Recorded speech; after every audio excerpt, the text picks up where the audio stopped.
नमस्कार दोस्तों। मैं सौरभ सिंह स्वागत करता हूं आपका आपके अपने परिवार रोजगार विद अंकित में।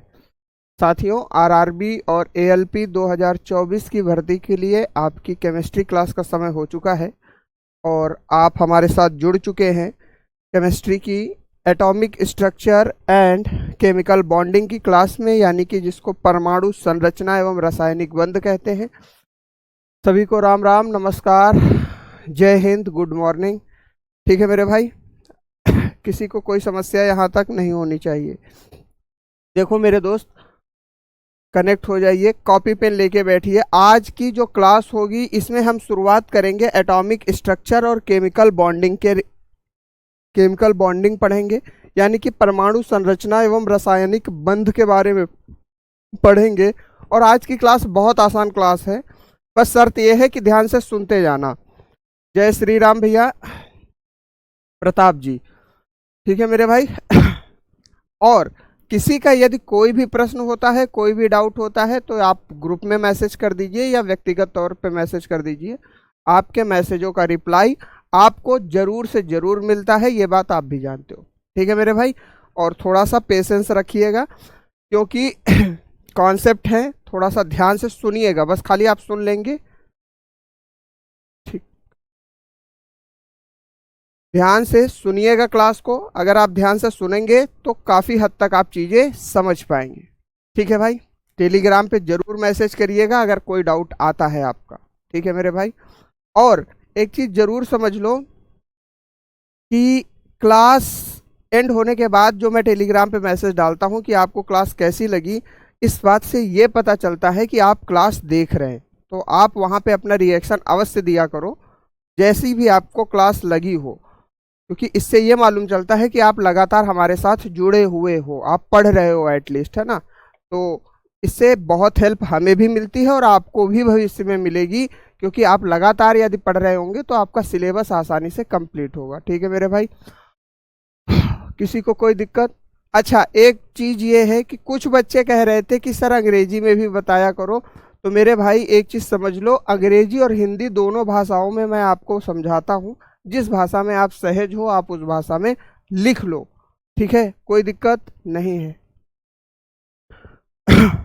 ध्यान से सुनना क्लास को, केवल आसान क्लास है आज की, मैं पहले ही बता दे रहा हूँ, बेहद आसान क्लास है। अगर आप सुनोगे तो सारी चीज़ें कवर होती जाएंगी। मेरे भाई, क्लास की शुरुआत करने से पहले कल शायद मैंने क्रिस्टलीकरण तक आपको बता दिया था कि क्रिस्टलीकरण क्या होता है, क्रिस्टलाइजेशन क्या होता है।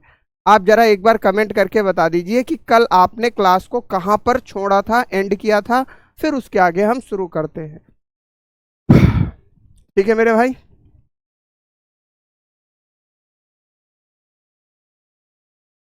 अच्छा एक चीज़ और समझ लो, एक आधे स्टूडेंट्स का हो सकता है मे बी रिप्लाई ना पहुंच पाता हो, तो थोड़ा सा धैर्य रखा करो यार। 2-2 हज़ार मैसेज, 1,500 मैसेज एक साथ जब आएंगे तो मैं भी इंसान हूँ यार, मेरी जगह खुद को रख के देखो। आप किसको किसको रिप्लाई करोगे? फिर भी मैं सबको रिप्लाई करता हूँ, तो किसी को थोड़ा बहुत लेट रिप्लाई हो तो उस चीज़ का इशू मत बनाइए। आप विश्वास रखिए, आपको ज़रूर से ज़रूर रिप्लाई आएगा। ठीक है मेरे भाई। अच्छा हाँ, एक बच्चे का कल टेलीग्राम पे प्रश्न आया था कि गुरुजी बर्फ की सिल्ली को अगर हम चारे के भूसे में बंद करके रखते हैं या चारे के चारों तरफ बंद करके रखते हैं तो गुरुजी बर्फ क्यों नहीं पिघलती? बात समझ में आई? एक बच्चे का कल प्रश्न आया था, तो मैंने सोचा अभी मैं डिस्कस कर लेता हूँ। ध्यान से सुन लीजिए। अगर हम बर्फ की सिल्ली को भूसे के आसपास लपेटते हैं या चारे के आसपास लपेटते हैं तो एटमॉस्फेयर यानी कि वायुमंडल से बर्फ का कोई भी कांटेक्ट नहीं हो पाता। अच्छा, जब बर्फ की सिल्ली को, ध्यान से समझिएगा, अगर मैं बात करूं कि बर्फ की सिल्ली को मैंने भूसे के चारों तरफ रखा, तो अब बर्फ का जो तापमान है वो ना तो बाहर जा रहा है और ना बाहर का तापमान भीतर आ रहा है बर्फ में। क्यों? क्योंकि एक जो भूसा है, ये भूसा या चारा, ये एक दीवार की तरह काम कर रहा है। ना बाहर की गर्मी अंदर आ रही है, ना अंदर की गर्मी बाहर जा रही है। इसलिए बर्फ कभी भी नहीं पिघलती भूसे के अंदर।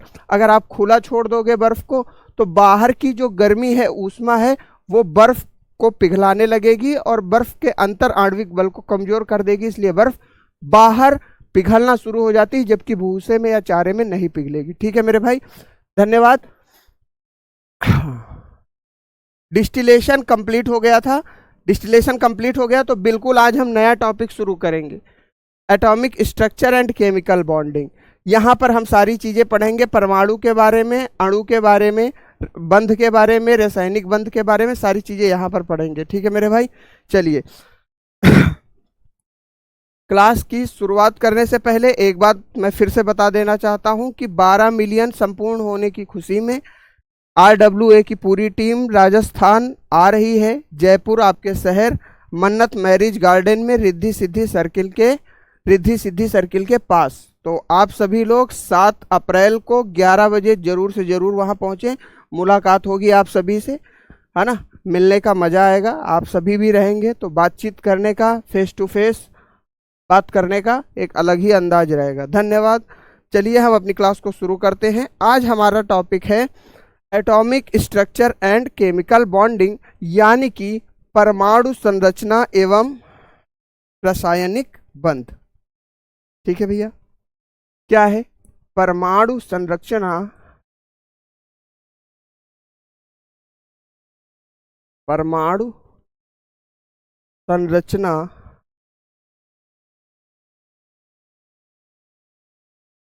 परमाणु संरचना एवं रासायनिक बंध। ध्यान से समझिए, रासायनिक बंध। हमारे 2 टॉपिक कंप्लीट हो चुके हैं, तीसरा टॉपिक मैंने शुरू किया है और ये भी संभवतः कल तक समाप्त हो जाएगा। टोटल 8 टॉपिक हैं, इस महीने हम सिलेबस बहुत आसानी से कंप्लीट कर लेंगे। ये टॉपिक कल तक समाप्त हो जाएगा। आज हम इसकी शुरुआत करते हैं। इसमें हम क्या पढ़ेंगे गुरुजी? यहाँ पर हम पढ़ेंगे, परिचय समझ लीजिए, हम पढ़ेंगे एटॉमिक थ्योरी यानी कि परमाणु थ्योरी के बारे में पढ़ेंगे। ठीक है मेरे भाई, परमाणु थ्योरी जो कि डाल्टन ने दी थी, बोर ने दी थी, कई अलग अलग वैज्ञानिकों ने जो परमाणु की थ्योरी दी थी उसके बारे में हम पढ़ेंगे। ठीक है मेरे भाई। अच्छा, दूसरा हम किसके बारे में पढ़ेंगे? हम अणु और परमाणु में अंतर समझेंगे, अणु और परमाणु में अंतर समझेंगे। ठीक है मेरे भाई। रासायनिक क्रियाओं के बारे में पढ़ेंगे, रासायनिक क्रियाओं के बारे में पढ़ेंगे। ठीक, यहाँ तक किसी को कोई दिक्कत नहीं होनी चाहिए। अच्छा, कोई समस्या? क्या होता है? रासायनिक क्रियाओं के बारे में पढ़ेंगे। ठीक, और द्रव्यमान संरक्षण के बारे में पढ़ेंगे। ये कुछ पॉइंट होंगे जिनको हम इसमें कवर करेंगे, सारी चीज़ों को मिला जुला कर पढ़ेंगे बहुत बेहतरीन तरीके से। शुरुआत करते हैं हम परमाणु संरचना एवं रासायनिक बंध, यानी कि इसको अगर हम अंग्रेजी में लिखें तो बच्चे हम हेडिंग क्या लगा सकते हैं? Atomic structure, atomic structure and chemical reaction, chemical reaction.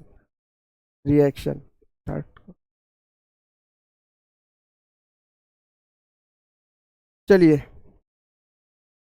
अब मैं यहाँ पर बात करता हूँ कि एटॉमिक स्ट्रक्चर की शुरुआत किसने की। सबसे पहले एक प्रश्न जो अक्सर पेपर में पूछा जाता है उसको समझ लो कि केमिस्ट्री का जनक किसे कहा जाता है, यानी कि रसायन विज्ञान का जनक किसे कहा जाता है। ध्यान से सुनिएगा, ये प्रश्न पेपर में बहुत बार आता है और ALP में कई बार पूछा गया है, तो इस चीज़ को विशेष ध्यान रखिएगा कि अगर प्रश्न आता है तो आपको मालूम होना चाहिए रासायनिक विज्ञान का जनक, विज्ञान का जनक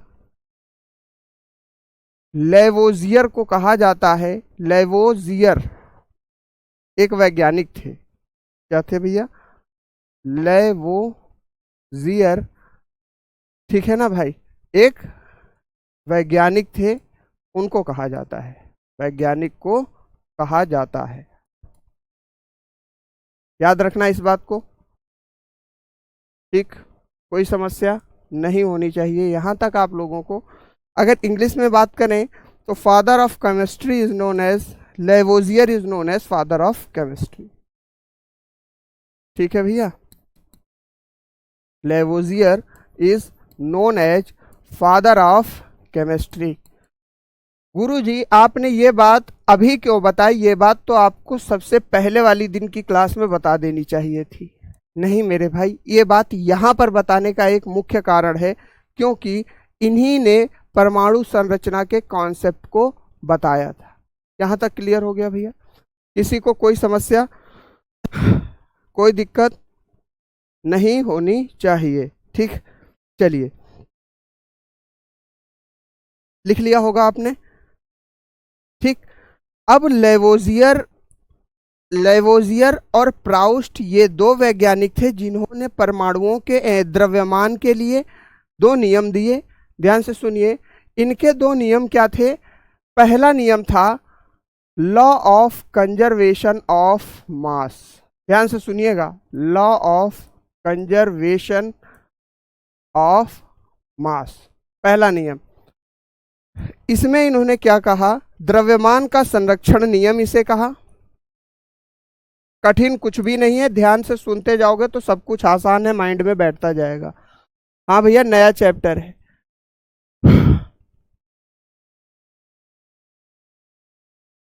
ठीक है ना? हाँ, क्रिस्टलीकरण को मैं यहीं पर कवर करूंगा मेरे भाई, क्यों परेशान हो? ठीक, चलिए, द्रव्यमान का संरक्षण नियम, संरक्षण नियम।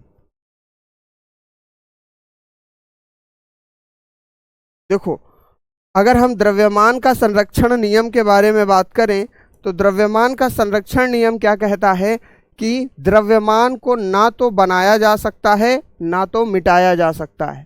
ठीक है भैया? अच्छा, पीवाईक्यू के लिए जरा एक चीज समझ लो। पीवाईक्यू के लिए पहले हम आसानी से पूरा थ्योरी कॉन्सेप्ट समझ लेते हैं, कॉन्सेप्ट खत्म कर लेंगे, फिर पीवाईक्यू स्टार्ट करेंगे। यूट्यूब पे होंगे पीवाईक्यू, क्योंकि कॉन्सेप्ट अगर क्लियर नहीं हुए तो पीवाईक्यू बनेंगे ही नहीं आपसे। तो पहले कॉन्सेप्ट को कवर कर लो। पीवाईक्यू हमारे पास बहुत है और आसानी से हम पीवाईक्यू करेंगे, कोई दिक्कत नहीं होगी। ठीक है भैया? हाँ ठीक। और रही बात जो कह रहे हैं कि क्रिस्टलीकरण रह गया था, क्रिस्टलीकरण रह नहीं गया, उसको मैंने इस टॉपिक में जोड़ा है क्योंकि यहाँ से कॉन्सेप्ट उसका एक और नया बनेगा, तो हम यहाँ पर उसको समझते हुए चलेंगे। परेशान मत हो मेरे भाई, हमको भी मालूम है। ठीक, चलिए, द्रव्यमान का संरक्षण नियम क्या कहता है कि द्रव्यमान को ना तो बनाया जा सकता है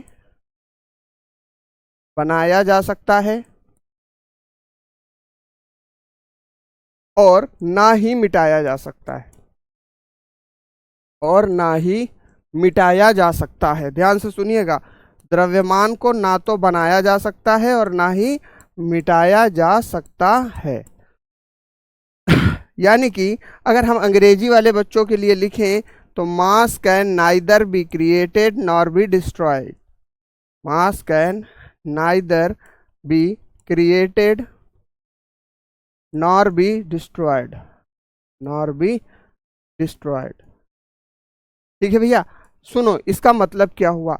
जैसे आपने भौतिक विज्ञान अगर पढ़ा होगा जीवन में कभी, तो उसमें ऊर्जा संरक्षण का एक नियम आता है। ऊर्जा संरक्षण का नियम क्या कहता है कि ऊर्जा संरक्षण के नियम के अनुसार ऊर्जा का ना तो कभी सृजन किया जा सकता है, अर्थात ऊर्जा न कभी बनाई जा सकती है, और ना तो ऊर्जा कभी मिटाई जा सकती है।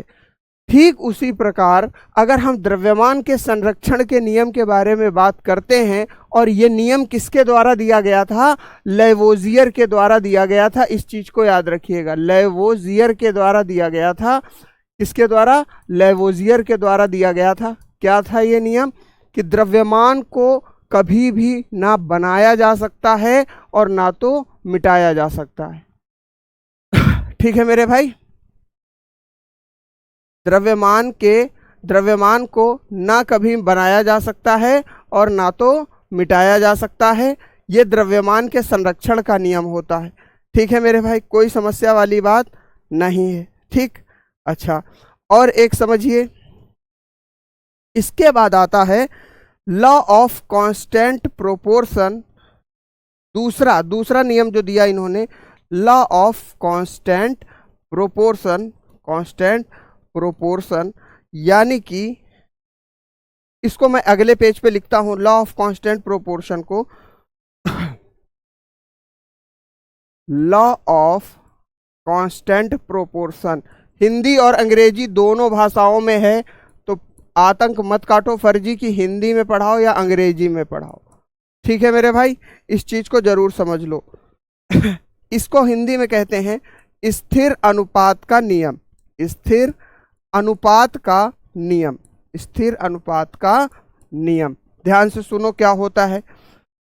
स्थिर अनुपात का नियम कहता क्या है, हमसे सुनना है, खाली आप लोगों को सुनना है, ठीक है ना। स्थिर अनुपात का नियम क्या होता है? अगर हम स्थिर अनुपात के नियम के बारे में बात करें तो मेरे भाई इस नियम के अनुसार ये कहता है कि जितने भी यौगिक हैं या जितने भी परमाणु हैं, मॉलिक्यूल्स हैं, वो सारे एक निश्चित तत्व से एक निश्चित मात्रा में मिलकर बने हैं। उदाहरण के लिए देखो, जैसे मैं बात करूं कि अगर हम पानी के बारे में बात करें तो पानी एक प्रकार का यौगिक है मेरे भाई, है अकार्बनिक यौगिक है, पिछली वाली क्लास में मैंने बताया था आपको, यानी कि अजैविक यौगिक है, अकार्बनिक यौगिक है, इनऑर्गेनिक कंपाउंड है। देखो तो अब देखो यहाँ पर पानी किससे मिलकर बना है? हाइड्रोजन से मिलकर बना है और ऑक्सीजन से मिलकर बना है। लेकिन अगर आपको पानी चाहिए तो आपको हाइड्रोजन के 2 परमाणु और ऑक्सीजन का 1 परमाणु मिलाना होगा। इनका अनुपात निश्चित है, ठीक है मेरे भाई, इनका अनुपात निश्चित है। अगर आपने 1 हाइड्रोजन का मिलाया 1 ऑक्सीजन का मिलाया तो ये क्या बन जाएगी? ये हाइड्रो ऑक्साइड बन जाएगी।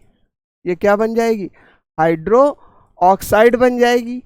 ठीक, लेकिन अगर आपको पानी ही बनाना है तो आपको एक निश्चित अनुपात में, यानी कि 2 हाइड्रोजन और 1 ऑक्सीजन मिलाना होगा, तभी क्या होगा? आपका पानी का निर्माण होगा। यहां तक क्लियर हो गई बात? कुछ कठिन नहीं है यहाँ पे। ठीक, चलिए, इसी को जो हम किसी एक निश्चित मात्रा में तत्वों को मिलाते हैं ताकि हम किसी नए यौगिक का निर्माण कर सकें, इसको हम क्या कहते हैं? स्थिर अनुपात का नियम, यानी कि लॉ ऑफ कांस्टेंट प्रोपोर्शन। ठीक है मेरे भाई, यानी कि अगर हम इसमें लिखें तो हम क्या लिखें? तत्वों को एक निश्चित अनुपात में मिलाया जाता है, तत्वों को एक निश्चित अनुपात में मिलाया जाता है, निश्चित अनुपात में मिलाया जाता है, मिलाया जाता है।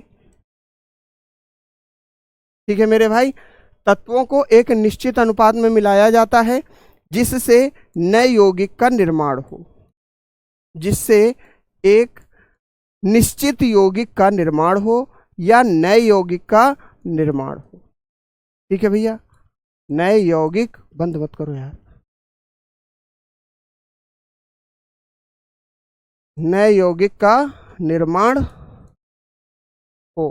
ठीक है मेरे भाई, किसी को कोई समस्या, कोई दिक्कत नहीं होनी चाहिए। अंग्रेजी वाले बच्चे क्या लिख लेंगे? Elements are fixed, elements are fixed in a constant ratio, in a constant ratio to form compounds, to form compounds, या आप मॉलिक्यूल्स भी कह सकते हो, और मॉलिक्यूल्स। हिंदी और अंग्रेजी दोनों बच्चों को समझ में आ गया होगा, नोट्स बना लो जल्दी से इसके। तो ये दो जो है, ये 2 नियम जो हैं, एक द्रव्यमान संरक्षण का नियम और एक स्थिर अनुपात का नियम, ये सारे क्या मिलकर ये 2 अनुपात, ये 2 नियम लेवोजियर ने दिए थे। और इसी के आधार पर आगे हम परमाणु की संरचना को पढ़ेंगे। ठीक है भैया, ठीक है मेरे दोस्त, क्लियर है यहां तक? चलो, नोट कर लिया होगा, ऐसी उम्मीद मैं करता हूं आपसे। क्लियर हो गई बात। अब यहां से बाद में हम समझेंगे क्रिस्टलीकरण को थोड़ा सा।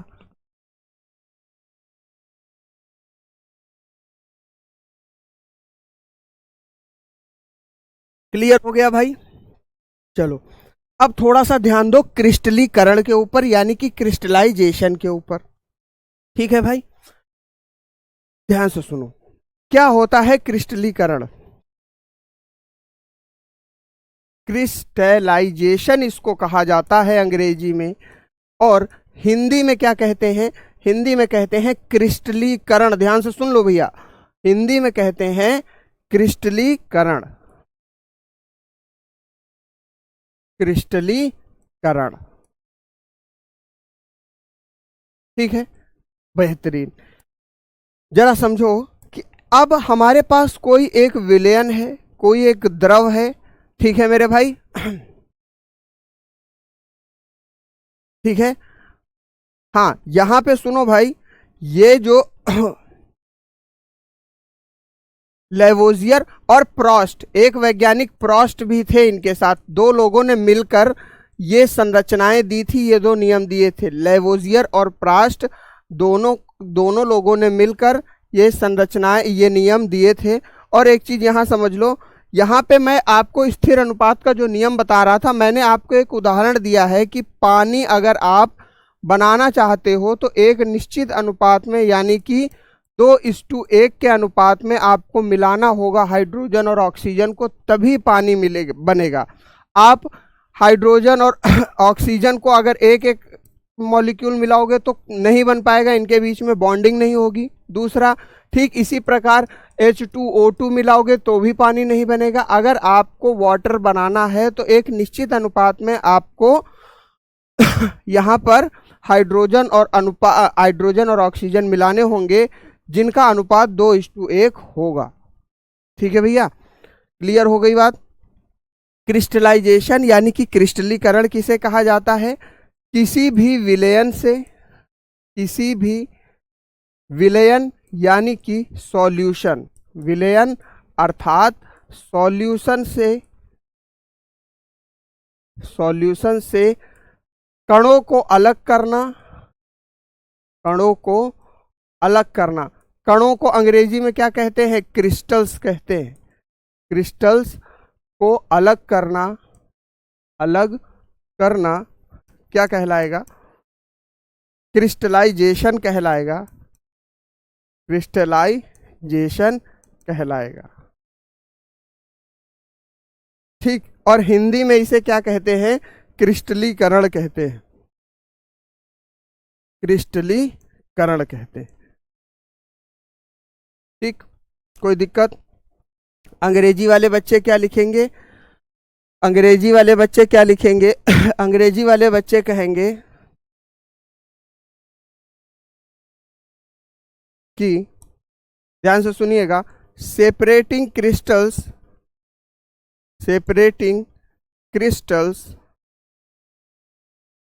from any solution is known as crystallization, crystallization. अब जरा ध्यान से सुनो, यहां पर क्या होता है? क्रिस्टल्स को अलग करना है आपको, किससे? किसी भी सॉल्यूशन से।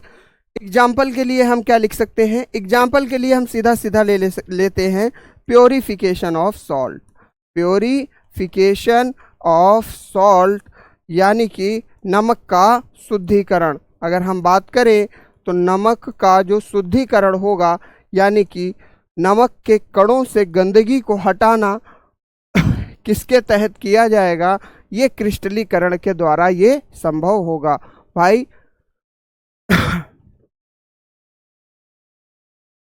ठीक है, क्रिस्टलीकरण, ठीक, ये किसके द्वारा संभव होगा? क्रिस्टलीकरण के द्वारा संभव होगा, यानी कि नमक का शुद्धिकरण करना। अच्छा, कई किताबों में आपको इसको शायद रवाकरण के नाम से भी दिया गया है, और कई किताबों में क्रिस्टलीकरण के नाम से भी दिया गया है। ठीक, अंग्रेजी में क्रिस्टलाइजेशन कहते हैं, ये हर किताब में, इंग्लिश में क्रिस्टलाइजेशन ही है। हिंदी में कई किताबों में रवाकरण और कई किताबों में क्रिस्टलीकरण है, तो आपको जो बेहतर लगे आप समझ लो। यहाँ पर क्लियर हो गई। किसी भी विलयन से कणों को अलग करना, जैसे हमने नमक के पानी से, समुद्र के पानी से नमक को अलग किया, तो नमक के दाने दाने को अलग किया, क्रिस्टल्स को अलग किया। ये किसके द्वारा किया गया? क्रिस्टलीकरण के द्वारा किया गया। ठीक है मेरे भाई, यहाँ तक क्लियर हो गई बात? कोई कॉन्सेप्ट में दिक्कत? समुद्र के पानी से नमक को अलग करना, उदाहरण साफ साफ लिखा हुआ है, नमक का शुद्धिकरण, एग्जाम्पल। ठीक है मेरे भाई, इसी को क्या कहेंगे हम? क्रिस्टलीकरण। डन, कोई समस्या नहीं होनी चाहिए। चलिए अब हम थोड़ा सा आगे बढ़ते हैं और हमारे पास आती है बात डाल्टन के एटॉमिक सिद्धांत के बारे में समझना पड़ेगा। किसके बारे में समझना पड़ेगा? डाल्टन एटॉमिक थ्योरी, जहां से पेपर में कई क्वेश्चन आपको देखने को मिलते हैं। Dalton's atomic theory. कोई समस्या नहीं होनी चाहिए यहाँ पर। ठीक, डाल्टन एटॉमिक थ्योरी यानी कि डाल्टन का परमाणु सिद्धांत। डाल्टन का परमाणु सिद्धांत। जरा एक चीज ध्यान से समझना, पहले इसको तो मैं बता दूंगा, लेकिन इसके पहले कॉन्सेप्ट को समझो। डाल्टन साहब ने जो, डाल्टन क्या थे? एक अमेरिकन साइंटिस्ट थे शायद। ठीक है, डाल्टन एक वैज्ञानिक थे जिन्होंने परमाणुओं को लेकर अपनी एक नई थ्योरी दी थी।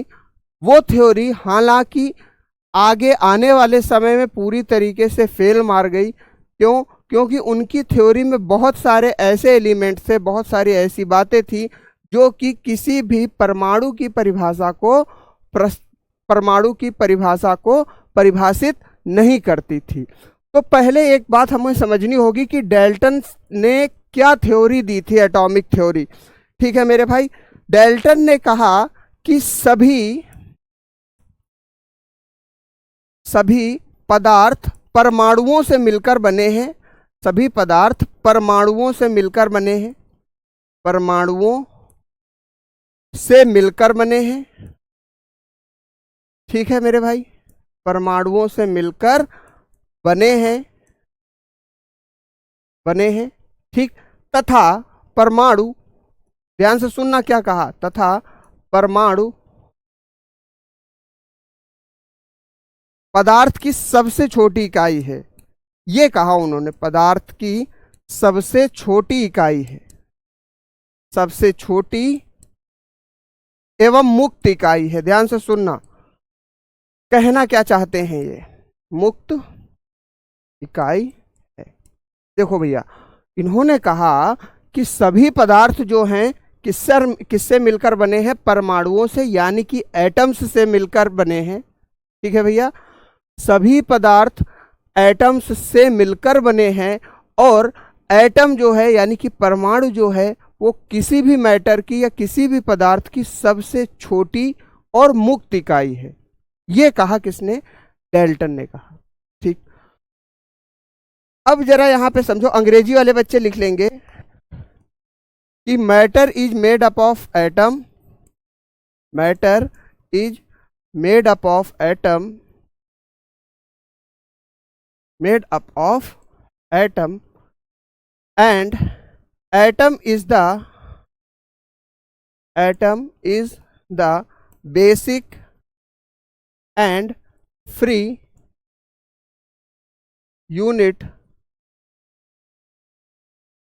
ठीक है मेरे भाई, यानी कि मैटर जो है वो एटम से मिलकर बना है और एटम जो है बेसिक और फ्री यूनिट है। इसको आप लिख लीजिए। मैं अभी बताऊंगा कि इनकी थ्योरी फेल भी क्यों हुई, क्या कारण रहा जो इनकी इस थ्योरी को फेल कर दिया गया, माना नहीं गया। ठीक है भैया, यहां तक कोई समस्या?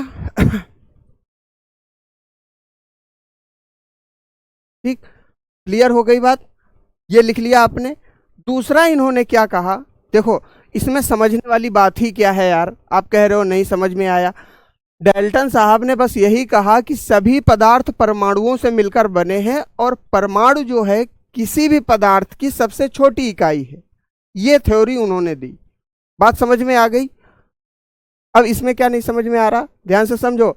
Matter is made up of atoms and atom is the basic and free unit, यानी कि जितने भी पदार्थ हैं इस विश्व में वो किससे मिलकर बने हैं वो किससे मिलकर बने हैं, वो बने हैं परमाणुओं से, और ये परमाणु जो है ये किसी भी पदार्थ की सबसे छोटी इकाई है। ठीक है, ठीक, कोई दिक्कत यहां तक नहीं है। चलिए अच्छा, दूसरा इन्होंने क्या कहा कि परमाणु जो है, जो एटम जो है, परमाणु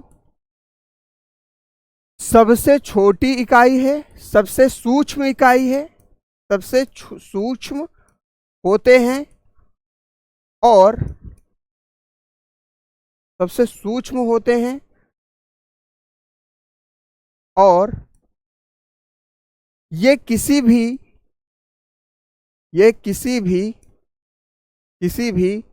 रासायनिक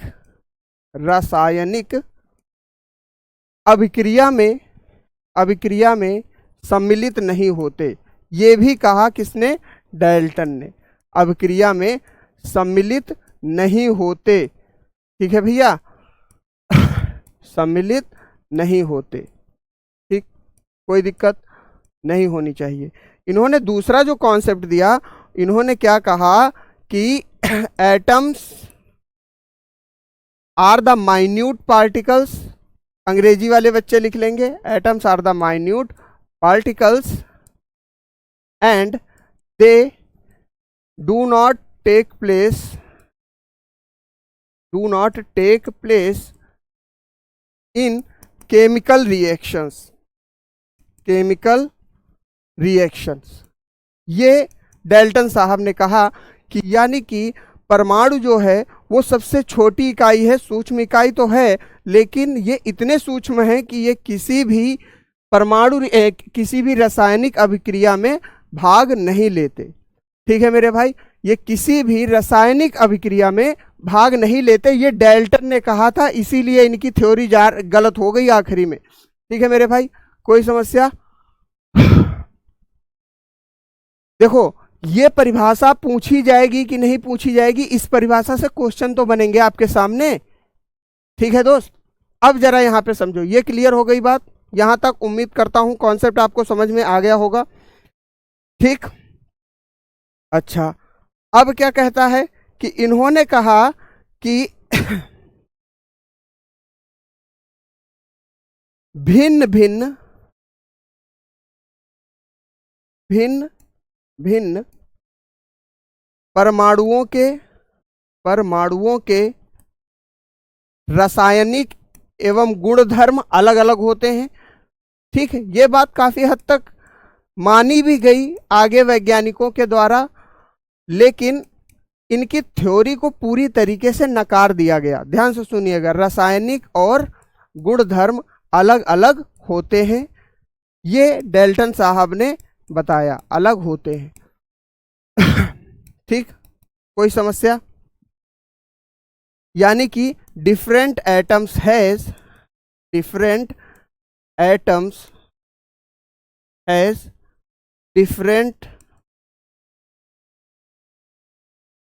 केमिकल प्रॉपर्टीज। अंग्रेजी वाले बच्चे ये लिख लेंगे, यानी कि अलग अलग जो अणु हैं, परमाणु हैं, उनके अलग अलग रासायनिक गुणधर्म होते हैं, सबका अलग अलग बिहेवियर होता है। यही कहने का मतलब था डाल्टन साहब। यहां तक क्लियर हो गई बात? नोट कर लिया होगा आपने, ऐसी मैं उम्मीद करता हूं।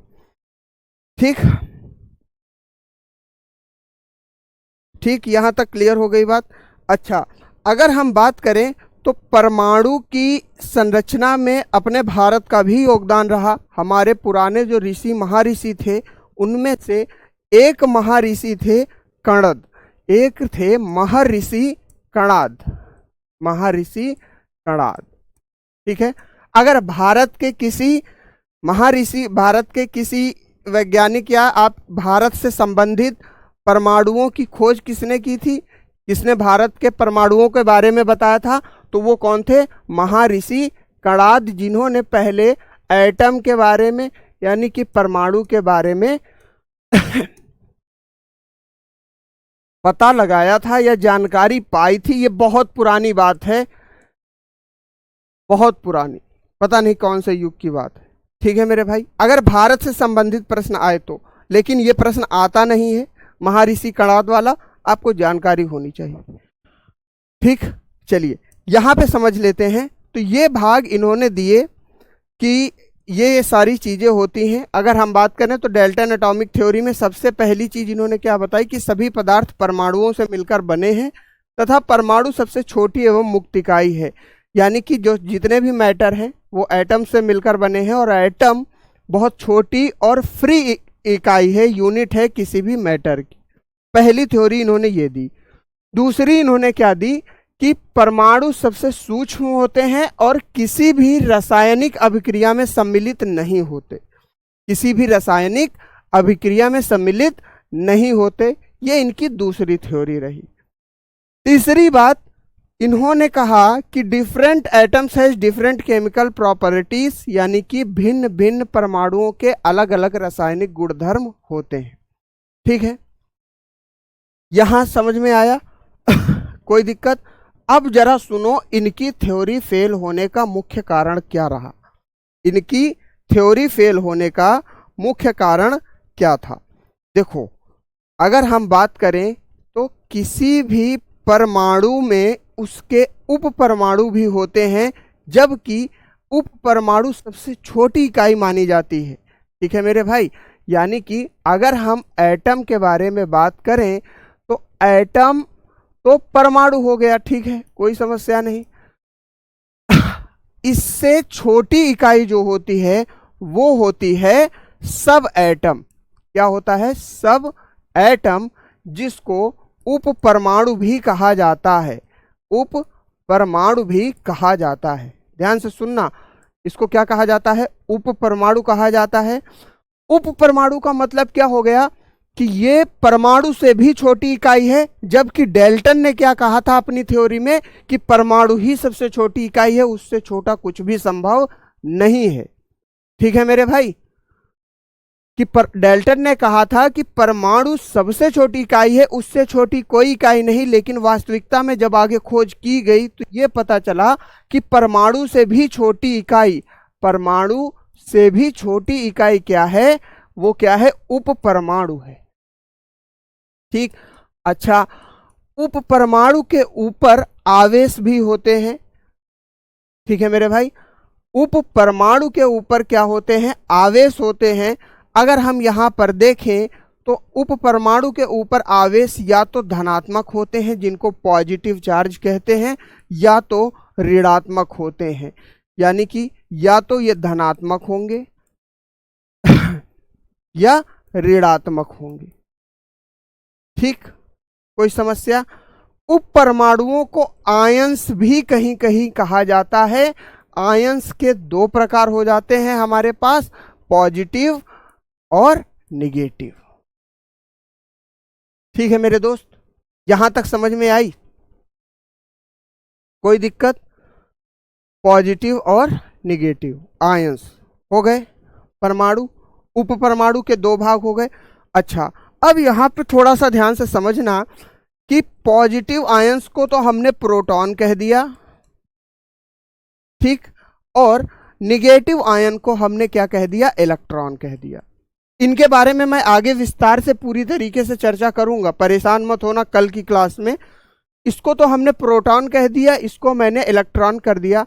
लेकिन अब यहाँ पे समझने वाली बात क्या है कि यहाँ पर एक तत्व नया भी बना कि जैसे मान लीजिए कि ये एक कोई पदार्थ दिया गया है, यहाँ पर पॉजिटिव इलेक्ट्रॉन भी मौजूद हैं और निगेटिव इलेक्ट्रॉन भी मौजूद हैं।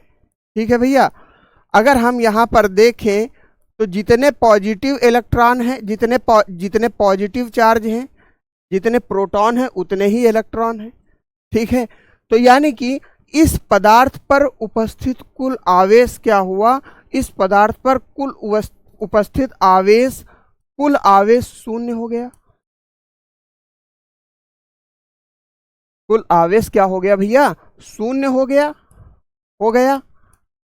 ठीक, यहां से पदार्थ के उदासीकरण के बारे में पता चलता है। किसके बारे में, पदार्थ के उदासीकरण के बारे में पता चलता है, उदासीकरण के बारे में पता चलता है।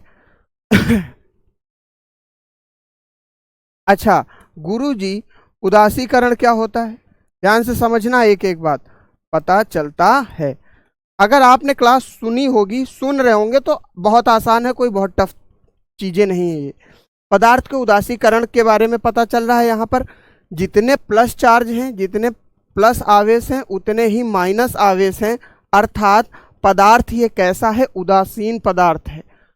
उदासीन, इसको आप न्यूट्रल के नाम से भी जानते हैं। उदासीन का मतलब क्या होता है भैया, उदासीन का मतलब न्यूट्रल होता है। न्यूट्रल नाम सुना होगा आपने कई बार। गाड़ी में गियर भी लगाते हो तो कहते होगे कि गाड़ी किस पे है, न्यूट्रल पे है। न्यूट्रल पे जब गाड़ी होती है तो ना आगे बढ़ती है ना पीछे बढ़ती है, अपनी जगह पे खड़ी रहती।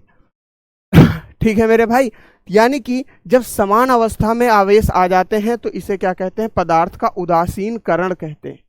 ठीक, अच्छा एक तो ये बात रही कि डाल्टन साहब ने सब एटॉमिक कॉन्सेप्ट ही नहीं बताया, यानी कि उप परमाणुओं के बारे में नहीं बताया, पहली चीज।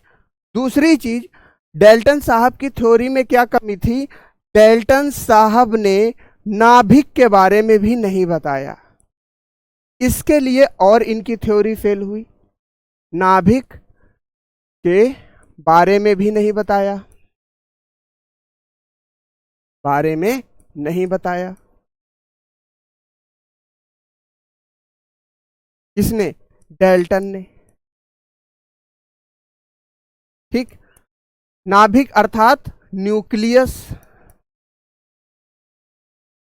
ठीक है, न्यूक्लियस, यानी कि डाल्टन साहब ने ये बताया ही नहीं कि किसी भी पदार्थ में या किसी भी एटम में न्यूक्लियस भी होता है, नाभिक भी होता है।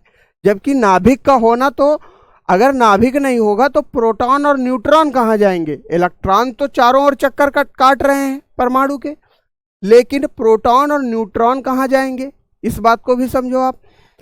तो डाल्टन की थ्योरी में न्यूक्लियस का कोई जिक्र नहीं होने के कारण भी ये थ्योरी फ्लॉप मार गई, फेल मार गई। आपको कारण पता चले डाल्टन की एटॉमिक थ्योरी क्यों फेल हुई।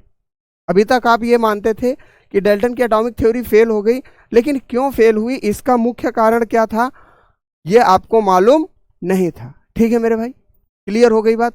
अच्छा, अब यहां से सुनो ध्यान से मेरी बात।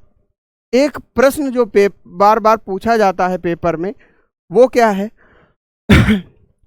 एक प्रश्न जो बार बार पूछा जाता है पेपर में, वो क्या है, बहुत ध्यान से सुनने का। और रेलवे में ये प्रश्न कई बार पूछा गया है, तो यहां पर समझ लो क्या है, कॉन्सेप्ट क्या है। ठीक है मेरे भाई, जरा ध्यान से सुनना। क्या प्रश्न है, मशहूर प्रश्न है, मैं आपको बता रहा हूं यहां पर, ध्यान से सुनिए।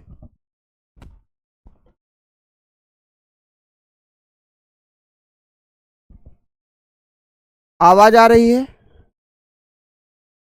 क्लास बराबर चल रही है।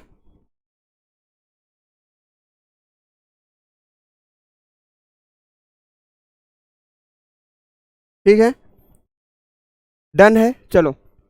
डाल्टन ने नाभिक के बारे में नहीं बताया, इसलिए भी इनकी थ्योरी फेल हुई। अब सुनिए, जो मशहूर प्रश्न है क्या है, पेपर में जो अक्सर आता है कि मान लीजिए ये कोई एक पदार्थ है और पदार्थ में से क्या किया गया, पदार्थ में धन आवेश दिया गया। क्या दिया गया, पदार्थ में धन आवेश दिया गया। पदार्थ में, किसी भी पदार्थ में धन आवेश दिया गया। कौन सा आवेश, धनात्मक आवेश दिया गया। ध्यान से सुनना, प्रश्न समझना, इसको नोट कर लेना इस प्रश्न को, क्योंकि ये पक्का पेपर में हर बार आता है और इस बार भी पूछा जाएगा किसी न किसी शिफ्ट में, मैं गारंटी के साथ कहता हूं। ठीक है, धन आवेश दिया गया, तो बताओ पदार्थ का द्रव्यमान बढ़ेगा या घटेगा, पदार्थ का द्रव्यमान बढ़ेगा या घटेगा? ठीक है भैया, बढ़ेगा या घटेगा? बहुत ध्यान से सुनना। अब आप लोग जरा कमेंट करके बताओ कि अगर किसी पदार्थ को धन आवेश से आवेशित किया गया या किसी भी पदार्थ को धन आवेश दिया गया तो उस पदार्थ का द्रव्यमान घटेगा या बढ़ेगा? इस बात को बताओ, इतना कमेंट करके बताओ, क्योंकि ये बहुत मोस्ट इंपॉर्टेंट क्वेश्चन है। इसका मैं विस्तार से एक्सप्लेनेशन भी दूंगा, लेकिन पहले मैं आपके उत्तर का इंतजार कर रहा हूं कि पदार्थ में अगर धन आवेश दिया गया तो इसका द्रव्यमान घटेगा या बढ़ेगा? जल्दी से कमेंट करके बताओ। ठीक है भैया, बोलिए। ठीक है मेरे भाई, रामेश्वर पांडे कह रहे हैं स्थिर रहेगा। प्रशांत दर्पण कह रहे घटेगा, बढ़ेगा, घटेगा। बहुत लोग कह रहे हैं डिक्रीज होगा, घटेगा। बहुत लोग कह रहे हैं घटेगा। अच्छा, मान लो अब यही प्रश्न पेपर में आ गया होता तो जैसा कि बहुत लोग कह रहे हैं घटेगा, तो घटेगा पे ही टिक मारते, और जैसे ही आप घटेगा पर टिक मारते, डिक्रीज पर टिक मारते, आप एक नंबर अपना गंवा देते। वास्तविकता में क्या होगा, जब किसी भी पदार्थ में, ध्यान से सुनना मेरी बात को, जब किसी भी पदार्थ में धन आवेश दिया जाएगा तो उस पदार्थ का द्रव्यमान हमेशा घटेगा। क्यों? क्यों घटेगा गुरुजी? रीजन क्या है, कारण क्या है? हम तो कारण से मानेंगे, आपके कहने से नहीं मानेंगे। बिल्कुल मत मानो, सुनो कारण क्या है। देखो, अगर हम बात करें तो मान लिया ये एक पदार्थ है जिस पर क्या है, यहां पर थोड़ा सा ध्यान देना, एक पदार्थ ए है, एक पदार्थ बी है। ठीक है मेरे भाई। अच्छा, यहां पर हमने क्या किया, यहां पर हमने इलेक्ट्रॉन भर दिए। क्या भर दिए? माइनस चार्ज लगा दिए। ठीक, फिर क्या किया? ध्यान से सुनना, एक पदार्थ ए है जो ऋणात्मक आवेश से आवेशित है, जिसमें निगेटिव चार्ज है। अब क्या हुआ, इस निगेटिव चार्ज को, इस ऋणात्मक आवेश को हमने पदार्थ बी में स्थानांतरित कर दिया, यानी कि ट्रांसफर कर दिया। बिल्कुल। अब यहां पर क्या आ गया, यहां पे आ गया ऋणात्मक आवेश। यहां पे क्या आ गया? ऋणात्मक आवेश आ गया। जब यहां से ऋणात्मक आवेश बी में आ गया तो यह बात निश्चित है, स्वाभाविक है कि यहां से ऋणात्मक आवेश चला गया, और जब ऋणात्मक आवेश चला गया तो यहां पर क्या बचा? यहां पर बचा पॉजिटिव चिन्ह। जब भाई माइनस चार्ज यहां से चला जाएगा तो यहां पर क्या बचेगा? पॉजिटिव बचेगा, धनात्मक बचेगा। ठीक है भैया, यहां पर क्या बचेगा? यहां पर तो केवल धनात्मक आवेश बचेगा ना भाई।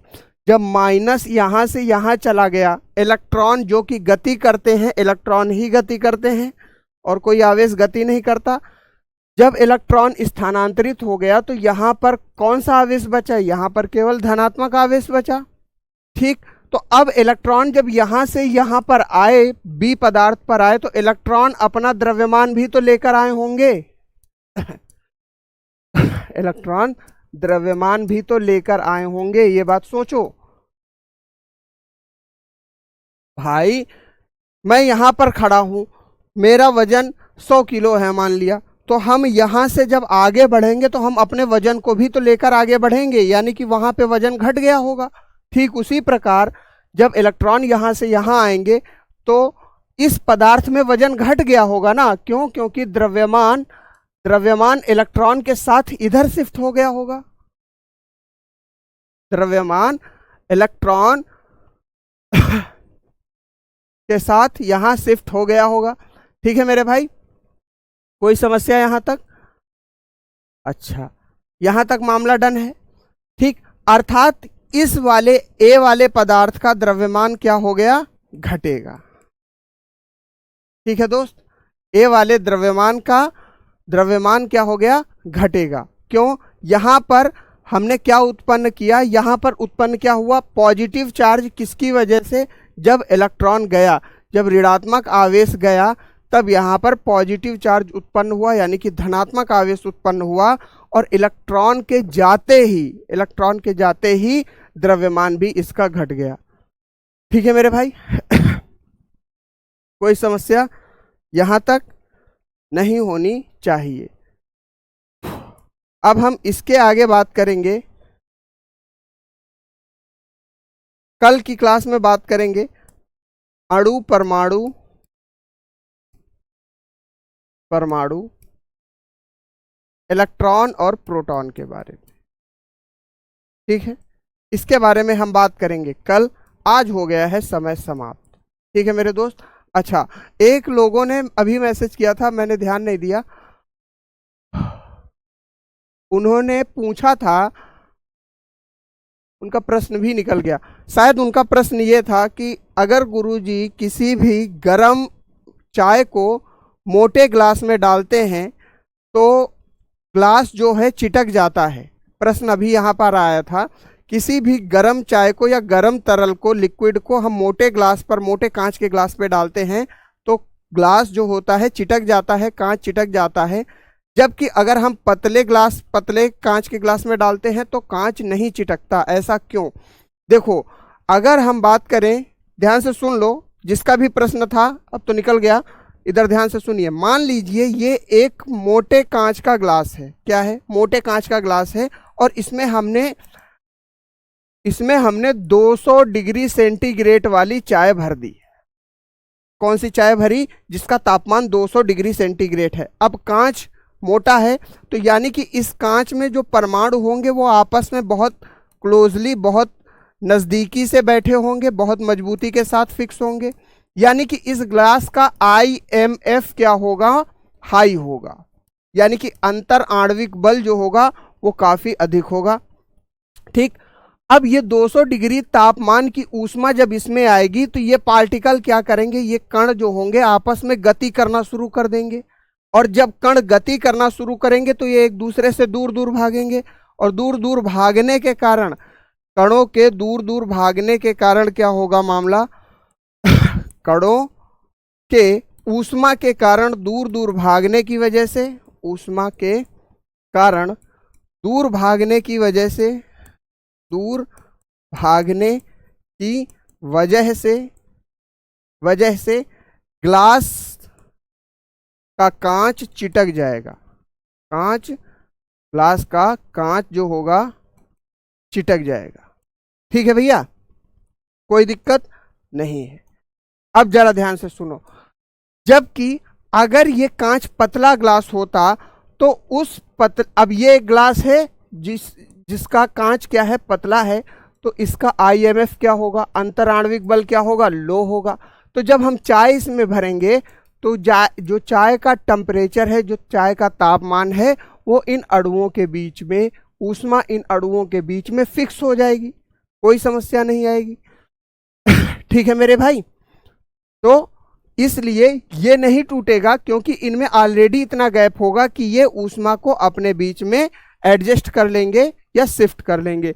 लेकिन जो मोटे कांच का ग्लास होगा उसमें जैसे ही आप डालोगे बहुत ऊष्मा वाली चाय या बहुत अधिक तापमान वाला कोई भी तरल, तो उसके अंतर आणविक बल में क्या होगी? गति उत्पन्न होगी, जिसके कारण वो मोटी परत वाला कांच चिटक जाएगा। ठीक है भैया।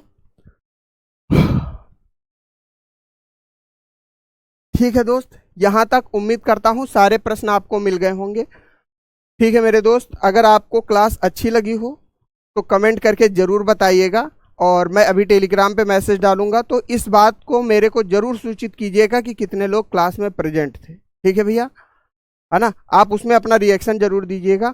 और जिन लोगों को केमिस्ट्री कठिन लग रही है तो उनको मैं एक बात बताना चाहूँगा, मेरे भाई ये केमिस्ट्री है, हलवा नहीं कि आराम से तुम खा लोगे। और रेलवे की नौकरी तुमने 500 रुपये का RWA का बैच खरीद के ले ली, ऐसा नहीं, मेहनत करनी पड़ेगी आप। इसीलिए आपको इतनी विस्तार से मैं बता रहा हूँ, नहीं तो सीधा डेफिनेशन लिख के, एग्जाम्पल लिख के मैं आगे भी बढ़ सकता हूँ। हर एक चीज़ पॉइंट टू पॉइंट एक्सप्लेन कर रहा हूँ। इसका मेन रीज़न ये है कि रेलवे में अच्छे खासे लेवल की साइंस आपको देखने को मिलेगी, और आपका अगर बैकग्राउंड नहीं है साइंस से तो आपको डबल मेहनत करनी पड़ेगी यहाँ पर। अगर आपने कक्षा 10, 11 और 12 में विज्ञान नहीं पढ़ी है तो यहाँ पर आपको दोगुनी मेहनत करनी पड़ेगी। ठीक है, इस चीज को आप समझ लो। अगर इतनी आसानी से विज्ञान आ रही होती तो सब रेलवे में सिलेक्ट हो गए होते। मेहनत कीजिए, ईमानदारी से मेहनत कीजिए। कोई भी समस्या है टेलीग्राम पे जरूर मैसेज कीजिएगा, आपका जरूर उत्तर आपको मिलेगा। ठीक है, और रिएक्शन जरूर दीजिएगा कि क्लास कैसी लगी। धन्यवाद। मुलाकात होगी कल फिर दोपहर में 11 बजे इसी टॉपिक के पार्ट 2 के साथ। कल हम इसको कंप्लीट करेंगे। हमारा तीसरा टॉपिक कल समाप्त होगा, हमारे पास बचेंगे 5 टॉपिक। धन्यवाद। जय श्री राम, जय हिंद।